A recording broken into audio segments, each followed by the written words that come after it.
Many thanks for staying tuned to Niger Delta Today. Well, the focus of the day is related to the job of journalism in Nigeria. Now, the Nigerian Union of Journalists, NUJ's role in Nigeria's Niger Delta region is incredibly important, especially in the context of appraising the region for its concerns of environmental degradation and efforts geared towards putting governments of the region on its toes to discharge their sworn duties of good governance. So by advocating for press freedom, supporting local journalists, and promoting accountability, the union's aims were drawn for it to ensure that the voices of marginalized communities are heard and that the press serves as a force for positive change. How has the work of the union been thus far in achieving these lofty objectives? We'll look at the issue of greater transparency, social justice, and peace-building efforts in the region, all of which are critical for the sustainable development of the Niger Delta. We also seek to understand 2025 in perspective and the agenda of the NUJ in Akwa Ibom State in facilitating continued fair and accurate reportage of government policies and issues affecting communities and persons of the state. Comrade Amos Etuk is the chairman, Nigerian Union of Journalists, NUJ, Akwa Ibom State. He addresses 2025 in perspective and the plans of NUJ in the state to uphold the ethics of the profession. Comrade Amos Etuk, you're welcome to Niger Delta Today. It's good to have you on the program. Thank you very much. Good afternoon and welcome to Niger Delta Today. Hi, Jennifer. So nice to be here. Xavier, thank you for having me here. Indeed. Well, I would like to take the first shot. As usual. Yeah. Ladies first. Well, how does it feel in the new SUV? I know you weren't expecting that. First of all, let me thank God for His grace, and also use this opportunity to sincerely appreciate His Excellency, the Governor of Akwa Ibom State, the Governor, media-friendly Governor from NUJ, the Governor that is doing so much to build a strong, robust relationship with the media community, not just in Akwa Ibom State, but Nigeria. His Excellency Pastor Omoino, PhD, for the love and for the respect and for the synergy we've had in the last 20 months. We've never had it this good in terms of that synergy and very robust relationship. And there's one strong focal point the NUJ has consistently laid as our template since he came into office, because he respects the role of the media in development of the society. He has also given the level of inclusivity in everything. And so we have successfully been able to see and interpret collectively the vision of promoting the Arise agenda of his administration. And you can see that the dividends in the last 20 months have been very massive and overwhelming. And so what we are enjoying today is the benefits of that understanding, that strength in partnership, that respect for each organ of government, and above all, the role we have to play also in setting agenda for good governance. And I can say that he has done so far, he has done very excellently with distinction. And I sincerely appreciate him for the gift. The reward for more work is hard work. And so at the level of the union, at the level of leadership, we'll continue to ensure that we promote the unity of Akwa Ibom State. There can only be one Akwa Ibom State. And as professionals, we are living and writing within the bounds of the ethical provisions of this very noble and well-respected profession. So it's a very huge one for NUJ. It's also a very huge one for the media community, not just in Akwa Ibom State, but in Nigeria.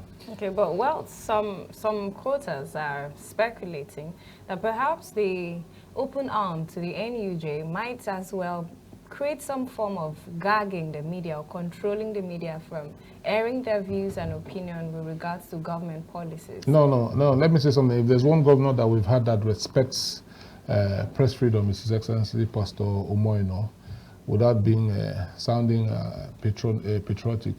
That's one governor that is open to criticisms, but your criticisms must be very objective. Your criticism must be able to come with solutions for better performance. And what we have is a relationship of understanding. We have built a synergy of trust in the professional working relationship. And like I said earlier, what we enjoy, Akwa Ibom State has a very vibrant media. You have a state that has over close to 130 local newspapers, You also have about 16 or 17 private radio stations or broadcast stations in Akwa Ibom State. Then you find that everybody is focused towards one particular aspect, promoting the development strides of Akwa Ibom State under a purposeful leadership of His Excellency the Governor. Then you know that we are now on a path that is changing the narrative of what journalism practice should be, and that is to ensure that good governance is sustained. And so far, the Arise agenda is promoting that and doing that very successfully in the last 20 months. All right, Comrade Etuk, if Jenny would allow me to I enter will. here. Well, the governor, during your Thanksgiving service on Sunday, had hammered hugely on collaboration. He spoke extensively of how the NUJ in the state have been able to support the Arise agenda, especially when it comes to objective reportage of the activities of government, and of course constructively criticizing the government. But this is a language that we know governments are used to. They keep saying constructive criticism. I'd like to get your own opinion from that aspect. At what point can we consider a criticism not constructive? Because, I mean, sometimes it can be really tricky doing the job that we do, and there is no coloration for the truth. Let's say something happens that really needs the media to address it as it is. How would you advise that approach be taken? Well, like I said earlier, when Jennifer asked, one of the basic strategies His Excellency has been able to successfully provide as a platform for this relationship to be very robust with the media community is that when the Arise agenda was launched, the inclusivity I was talking about became very effective. NUJ was part of the process that led to the launch of the Arise agenda. We made contributions, and we kept faith that at periodical templates, we'll be able to analyze and appraise the success stories, the challenges also of how far the Arise agenda can go. One of the historic things His Excellency did was when they had the first EXCO retreat under his leadership in October 2023, His Excellency opened up the space and invited NUJ along with other labor unions to Lagos. And we sat down for close to 1 week brainstorming. And during that particular period, I saw a governor who took time out. Not the usual ceremonial kind of approach to leadership. A governor who took time out to personally partake in the process of ensuring that this can be our sectoral goals between this period and this period. We can achieve this between this period and this period. At the level of the union, which are represented at that EXCO retreat, we're also able to give contributions and suggestions, which the governor, under his able leadership, was also able to accept and also co-opt. Criticism now comes in where we also look at where challenges. Criticisms naturally must come. But where we are today, we have a relationship that setting this agenda, the understanding is always there. Where there are necessary obstacles or observations, government also takes it in good faith. Government does the necessary things to implement those challenges, and at the end, the most important thing is that Akwa Ibom State comes out better for it. And so today, you have less of those criticisms at the level of professionalism. You have less of those criticisms. In 20 months, we've been able to do sectoral developments. We've been able to make some appraisals. We meet periodically with His Excellency for him to give us a scorecard. We did that last year. Hopefully this year we'll do that.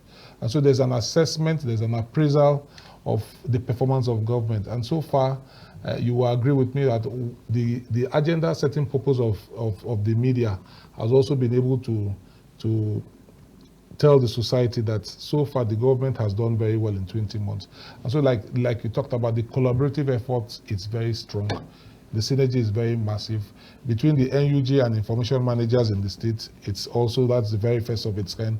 So what we're witnessing in Akwa Ibom today is a defining moment in history where there's so much synergy there's so much understanding, there's so much respect, because there's one primary focus.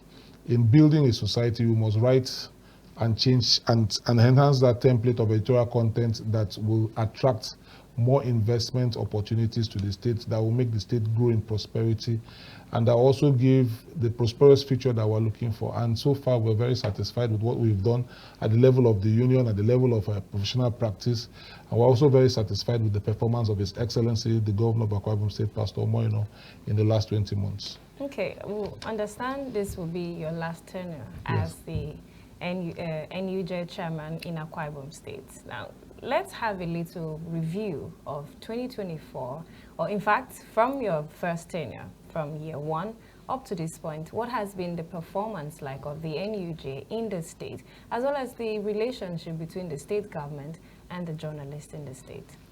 I wouldn't like to blow my trumpet, but let me say that, first of all, I want to give God the glory. It's been God's grace all the way. And for everything that we have done, God has always taken the saddle and steering of leadership. But I have a very committed and dedicated leadership. Members of the State Working Committee, as the first layer in leadership, my vice chairman, secretary, and every other person, we're 11 in number. And so we have a collective responsibility that when we meet, we set our templates that this is what we feel can enhance the welfare of our members, because without welfare there can be no professional encouragement. So we've done so much to enhance the welfare of the members. I can boldly say that we came in with a promise that we will drive the vision of enhanced welfare for our members. And I can say that Akwa Ibom State Council of NUJ, through this collaboration of members, because it's a collective contribution. I'm happy also that you're a member of the union.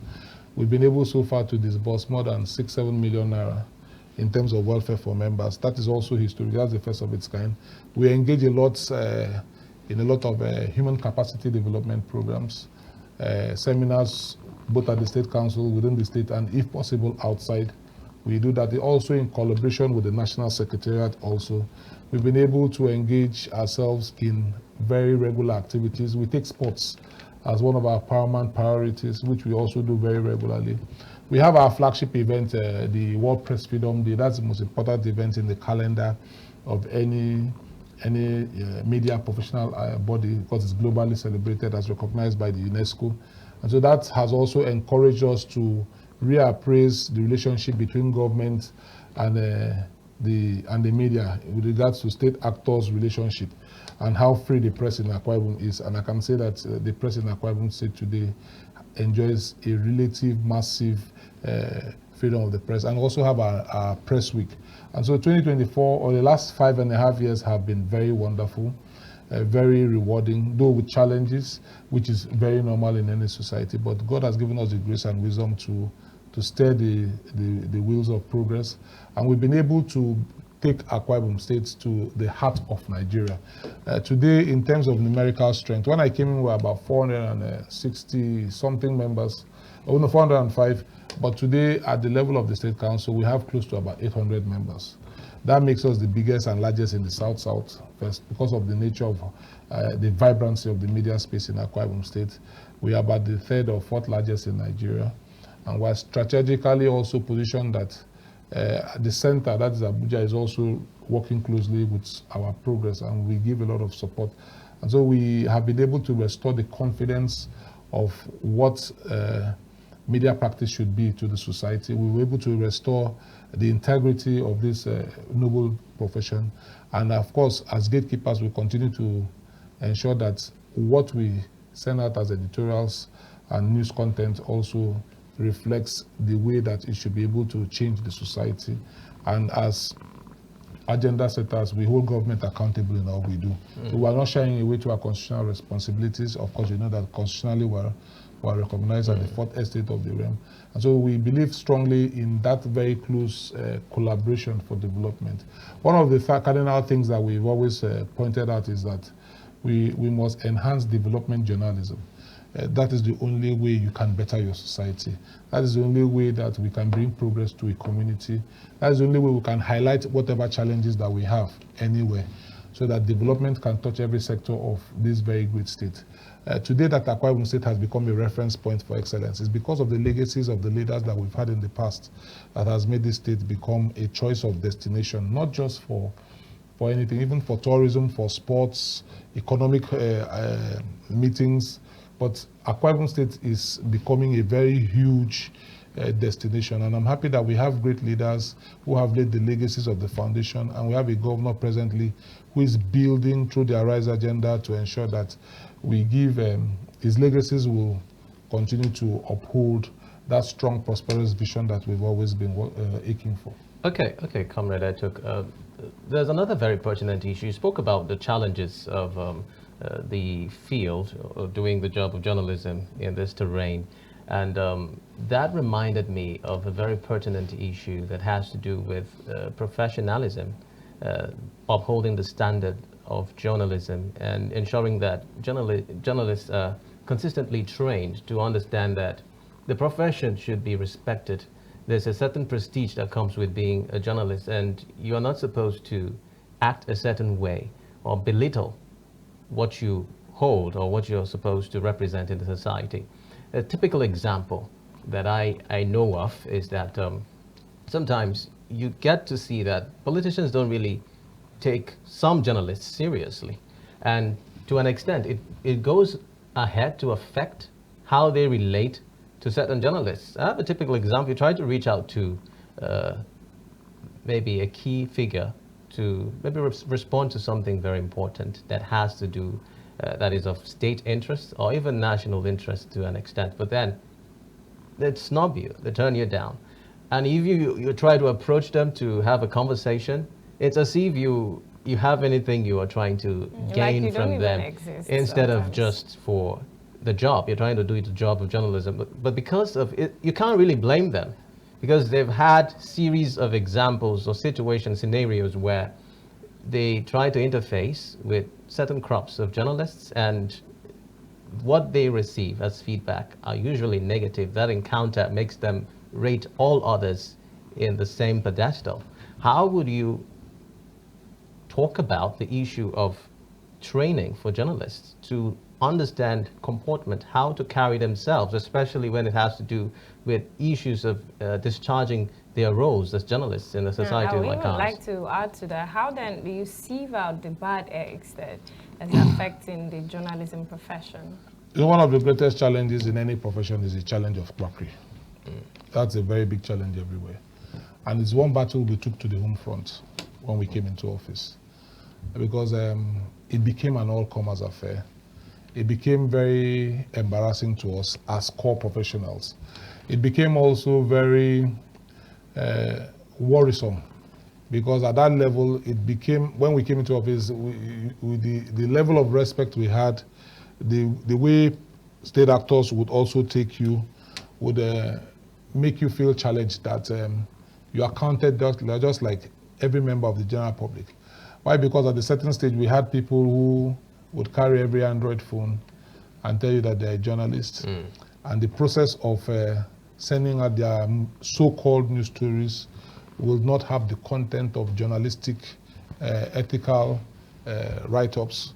And so we came very hard on quacks. I don't call them quacks, I call them pretenders to the profession. We try to sieve the wheat from the chaff. And so we did a compendium. We became the very first state that has a compendium of registered journalists in Nigeria, so that we were able to fight that battle to a very great extent. And to that extent, today I can say that we've been able to succeed. We made available this compendium of registered journalists to relevant government agencies also, so that you know that these are the people that you're working with. They will also encourage state actors in different sectors of the public service to ensure that they also have information managers that are registered journalists, so that information management can also be very professional in their approach. We've also had regular seminars, regular human capacity development programs. We organize this regularly and consistently. I think the last one was during our press week in December. Hopefully before the World Press Freedom, they will also organize another one, so that we could also keep our members updated, keep them up to date, emphasizing, that's the key word, emphasizing that whatever you write, our ancestors, Reekbu would always tell you that you must write so that the credibility of your medium will always be respected. So we encourage our members regularly through regular human capacity development programs, so that they can be abreast. They know that they must not write within the boundaries. There are so many laws that members of the public, even media practitioners, may not know that they may run foul of, and the penalties become very massive, but especially when it has to do with cybercrime, cyberbullying and other things like that. So you find most of our members really engaging themselves or finding themselves into such troubled waters like you are trying to draw attention, or writing irrationally, because there must be a balance to every story. There must every side must be taken, and of course there must be in-depth investigation, because as watchdogs and conscience of the society, you must be able to ensure that what you give to the society has the confidence of the people in the end. Well, talking about ensuring that there is credibility in our reportage, looking at your collaboration with the National Broadcasting Commission, how often do you interface with the Broadcasting Commission, and especially considering the issue of social media now? It's almost as if anybody with an Android phone can simply put out anything there, and they consider themselves readily journalists in such situations. Is there an interface with the National Broadcasting Commission on a way to ensure that what's put out there are streamlined or regulated to a certain extent? Well, unfortunately, the NBC has not been that terms of with regards to collaboration has not really been very strong at the level of broadcast houses. But at the level of the union, we interact regularly with all the broadcast stations in Akwa Ibom State. We've had very strong, robust relationships where there are challenges, where there are limitations, and I'm happy that all the broadcast stations are working within the limits. Sometimes, especially when it comes to political communication during campaigns, we share ideas and thoughts, and the quotes from NBC will also reach out. But I believe that there are prospective opportunities for us to explore with the NBC, for us to also look at ways which we can enhance and bring it to the fore. On the issue of social media, is one big challenge, like I said earlier, is that the social media space is a very wide space. The National Assembly severally has tried several times to bring up bills that would be able to cage freedom of the press through the social media. It would really be a thin line. Yes, you really can't. But it has been widely rejected and condemned, included by the NUJ and other relevant media organs, including myself also. I've also come, because you can't limit us to what we do. Indeed. But you see, it's also challenging that the social media is an open space, so everybody can partake. So it's difficult for you to know who is not a journalist. But I can assure you that no responsible journalist that has a name to protect, that has a medium that should be credible enough, that has a profession to uphold, and has an ethical responsibility to ensure that he discharges it diligently, will go on social media to narrate stories or give narratives that will not only enhance injury or damage to the society, but also injury to himself. So we try to control it and also sensitize our members effectively. We've had several discussions on this, both at the state level, at the zonal level, and even at the national level, on how we can manage the social media challenges and blend it with professional responsibilities. Now let's look at 2025. Jenny, please. Sorry. Exactly. You were saying ladies first. Yes, Indeed, and he's not active. It should be gender friendly. Well, 2025, I mean, we understand that, as you had mentioned earlier, this is you rounding up. And we understand how transitions are, especially when it comes to periods of this nature. Now, I don't understand. I want to know what modalities you're going to be putting in place to ensure that there's smooth transition and whatever is happening within the NUJ in the state does not lead to rancor. And you're still in office, definitely. So 2025, what are we expecting from the NUJ in the state? Well, first of all, let me say that I want to thank God for His grace. I keep saying that. that in the last 5.5 years, NUJ in Akwa Ibom State has been very peaceful. We've seen other councils in Rancor, but in the south here, Akwa Ibom State Council is very peaceful. I have a team of leaders, like I keep saying, leaders that are committed, leaders, we see ourselves as team players. Everybody brings up their idea. I don't see myself, because I'm the chairman, my opinion overrules. I listen very patiently, and before we arrive at any resolution, it must be very collective. And so going into 2025, precisely in 6.5 months' time, precisely on the 2nd of August this year, I'll be taking a bow. And so that process is not just me. That process was also follow a constitutional approach, because everything is written in the Constitution, and the choice, like I said in church on Sunday, is not my choice. The choice is before the people. The choice is before God to ordain. Power comes from God, and so it's only God that can give that power. I'm a product of God's grace. You may not know the history of how I emerged, but God gave me that grace and mantle and mandate to lead. And so I believe that the people will make their choice. It will be a very level playing field. When the time is right, the people will begin to, you need to sell the unique selling point of what you feel can make NUJ different from what it has been in the last years. I am not the owner of NUJ. I have a lot of forebears that I came to meet. So the people will now decide and say, this is what they want. Mine is just to set the template and facilitate a very smooth transition process. And I'm excited, and I believe that the transition process ahead will be very smooth. I can assure you that it will be very peaceful. We love ourselves. We don't fight. We could disagree, which is very normal in every family. But the most important thing is that we have a focus of unity. We have a focus of a stronger bond. Today, NUJ in Akwa Ibom State is stronger than how we met it. The bond is very there. It's very effective. Anywhere we go, there's that respect. Oh, you're a journalist, you're a member of NUJ, and people see us and knowing that the responsibility that comes with us remains very, very, very enormous in the development of the society. Okay, in 2025 now, since we're looking at the different aspects, what are you looking forward to, or what are your expectations from journalists in the year prior to the election, as well as after the transition? Well, I'm not even working as if I'm leaving this year. Okay. I'm working knowing that I still have to continue my normal programs that will transit us in the next 5.5 months. So the regular activities that we'll have will continue. We're working towards ensuring that by next month we'll set up our committee that will coordinate our 2025 World Press Freedom Day. Like I said, it's our flagship, and that will be my last. So we need to make it. Last year we did something very unique. We added a cultural flavor to it.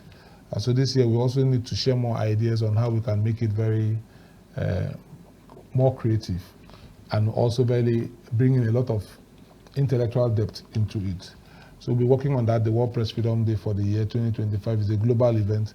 We'll also be looking at the May Day, the Workers' Day celebration, which we are critically part of.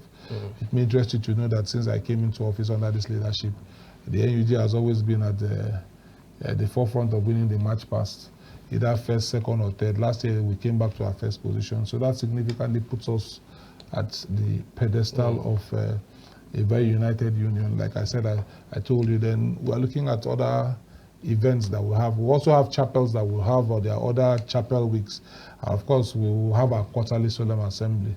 Maybe that will be my last before I leave. And I believe that we'll continue to have the goodwill and God's grace upon us in all our activities. And by 2nd of August, I should be able to tell you, thank you for the support that ADBN has given to the union. And let me also opportunity to thank your station for the overwhelming support you've been giving in promoting our activities. Indeed. We're very grateful. Okay. Well, just before we get rounding up for this conversation, I'd like to expand the conversation a little bit because the program is Niger Delta Today, and it would not be fair not to talk about how we can encourage building national awareness and on the Niger Delta issues. I mean, we know that the terrain that we operate from is known for being oil rich and basically feeding the entire nation in a lot of ways.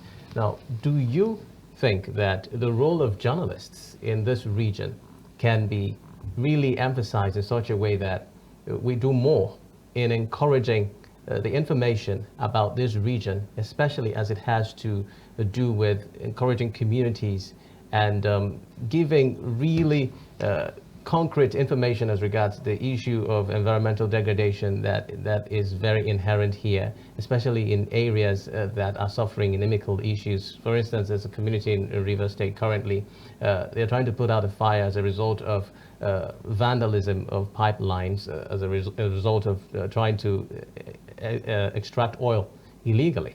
Now, these are issues that are very pertinent. To what extent would you say that journalists within the region have been able to do the job of ensuring that the peculiar issues affecting persons of the Niger Delta region are put at the fore and creating that national awareness? I think one of the greatest advocacies of journalists in the South-South under our zonal leadership that we've advocated is the revival of the Braced Commission. I don't know if you know what the Braced Commission is. Yes. All the states. Indeed. There was so much hope, so much faith that the Braced Commission was going to take a lot of attention, a lot of focus into when the governors of the South-South come together to meet. In December last year, we attended a workshop in Port Harcourt at the level of the zone. And one of the resolutions was that the Braced Commission must be able to come back alive to its responsibility. When the governors come together in unity, just like you have the Southwest governors, you also have the Northern Governors Forum. When they come together, they speak with one voice, they address these issues that you're talking about, the degradation that we see in River State. It's beyond what companies can handle by themselves. It's beyond what even the National Assembly can even go on oversight functions to check. It's a commitment that must involve every stakeholder to address the challenges of the development of a region that produces the bulk of revenue that the people of Nigeria enjoy today. Like people keep saying, when you look at the map of Nigeria, we're at the base. So Nigeria sits on us, but we feed Nigeria. So Indeed. we must have a level of commitment, of dedication, of patriotism that the Braced Commission must come back on stream.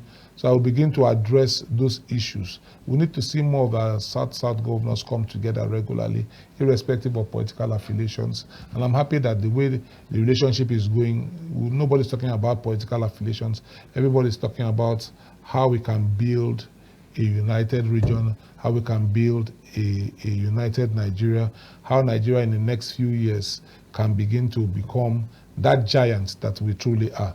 And so at the level of the zone, we must begin to look at ourselves that the infrastructure level of development also must become rapidly developed. We're talking about an east-west road that has been abandoned so many years. We're talking about a Calabar-Itu road that is not even passable anymore. We're talking about waterways that are also challenging in terms of security. And also recently, we're talking about a coastal highway.